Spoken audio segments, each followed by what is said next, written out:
मैं शिक्षकों का दर्द जानता हूं, मैं शोषितों का दर्द जानता हूं, मैं अभिवंचित वर्ग के लोगों का दर्द जानता हूं, शोषण के शिकार तमाम नौजवानों का दर्द जानता हूं।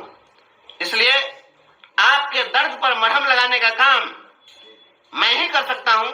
ये राजनीतिक व्यापारी व्यापार कर सकते हैं, आपके जख्मों पर मरहम नहीं लगा सकते हैं। इसलिए आपके वोट का मैं हकदार हूं। मैं आपसे अपील करता हूं, आप सभी अधिक से अधिक संख्या में और अपने परिजनों, स्वजनों, मित्रों, पड़ोसियों सभी से आग्रह करके तमाम लोगों के साथ आप 5 दिसंबर को तिरहुत स्नातक निर्वाचन क्षेत्र के उपचुनाव में आप प्रथम वरीयता का मत देकर मुझे विजयी बनाए। और आपने विजयी बनाया, आशीर्वाद दिया और यह जीत मिली। यह जीत संघर्ष पसंद सभी लोगों की जीत होगी और मैं आपको गारंटी देता हूं, मैं और कुछ नहीं कर सकता। आपके वोट देने के अपने निर्णय पर कभी पश्चाताप नहीं होगा। मैं मन, कर्म और वचन और आचरण से मैं ऐसा कोई काम नहीं करूंगा जिससे कभी आपको इसके लिए आघात पहुंचे। मैं आपके तमाम लोगों के स्नेह, प्रेम और वोट का मैं हमेशा ख्याल रखते हुए मैं सम्मान करूंगा और जो संघर्ष होगा वह दुनिया देखेगी कि संघर्ष क्या होता है। भाइयों बहनों, मेरे तमाम गुरुजन साथियों, मेरी बात को सुन रहे तमाम दर्शकों, दीना और बद्री की मैं कहानी आपके बीच लेकर आया हूं और इसका प्रसंग रामायण काल से संबंधित दीना और बद्री के रूप में जन्म लेते हैं। और यह वरदान माता सबरी इसलिए मांगती है क्योंकि दलितों, वंचितों का दर्द वही व्यक्ति समझ सकता है जो स्वयं उन परिस्थितियों का सामना किया हो। और ये दोनों भाई दीना और बद्री जब दलित आदिवासी महिला के घर में जब जन्म लेते हैं तो उन्हें काफी विषम परिस्थितियों का सामना करना पड़ता है, सामाजिक कुरीतियों का, सब चीज का सामना करना पड़ता है, दर-दर की ठोकरें खाते हैं। और ये दोनों भाई भगवान जगन्नाथ का दर्शन करने के लिए जगन्नाथपुरी जाते हैं। जहां जगन्नाथपुरी जब पहुंचते हैं तो कहा जाता है कि वहां दलितों को मंदिरों में प्रवेश निषिद्ध है। वहां के पुजारी पंडित कहते हैं कि नहीं, तुम दलित हो इसलिए तुम्हें जगन्नाथ जी का दर्शन नहीं कराया जा सकता है। तो ये दोनों भाई दीना और बद्री वहीं जगन्नाथ जी के मंदिर में 1 सप्ताह तक भूखे प्यासे वहीं पर बैठे रहते हैं। अंत में स्वयं भगवान जगन्नाथ मंदिर से बाहर निकलकर और इन्हें दर्शन देते हैं।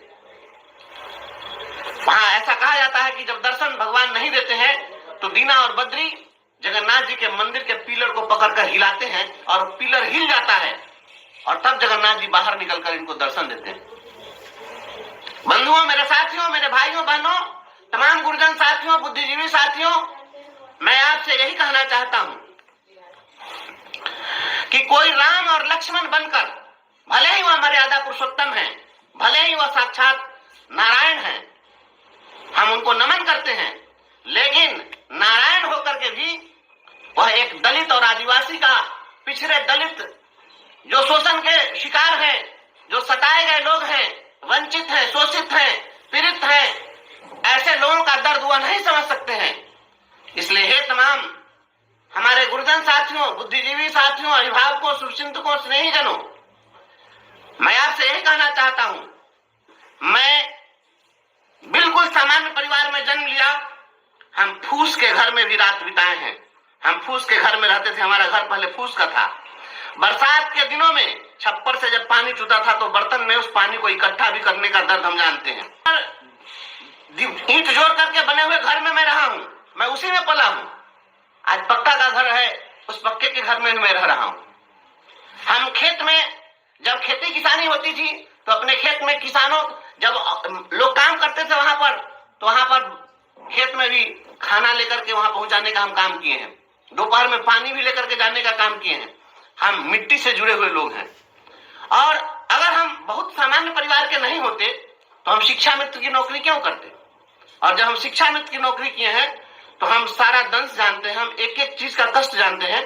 इसलिए आप लोगों से मैं विनम्रता पूर्वक कहना चाहता हूं, जितने भी प्रत्याशी हैं, मैं किसी की कोई शिकायत नहीं कर रहा हूं और मुझे किसी से कोई शिकायत शिकवा नहीं है, लेकिन इतना मैं बहुत दावे के साथ कह सकता हूं कि जितने भी विधायक के बेटा हैं, सांसद के बेटा हैं, कोई धन्ना सेठ है, कोई जमींदार है, कोई उद्योगपति है, ऐसे जो लोग हैं वह आपके दर्द को वह चाह कर भी उस दर्द को उस रूप में महसूस नहीं कर सकते हैं जिस रूप में इस दर्द को हम महसूस करते हैं। इसलिए आपके वोट के हकदार हम हैं। जो लोग हैं, जो राजनीतिक व्यापारी हैं, वह व्यापार करने के लिए आए हैं। हम कोई व्यापार करने के लिए आपके बीच नहीं आए हैं। हम आए हैं संघर्ष करने के लिए। हम फिर से दीना और बद्री के रूप में हम उस दर्द को महसूस कर सकते हैं जिस दर्द को आप फेस करते हैं। हमारे जितने सताए हुए लोग हैं, जो संविदा कर्मी हैं, जितने जो छात्र नौजवान हैं, मेरे बंधु आप जानते हैं मैं छात्र जीवन में ट्यूशन भी पढ़ाया हूं मुजफ्फरपुर शहर में। मैं ट्यूशन पढ़ाकर भी अपनी आजीविका चलाया हूं।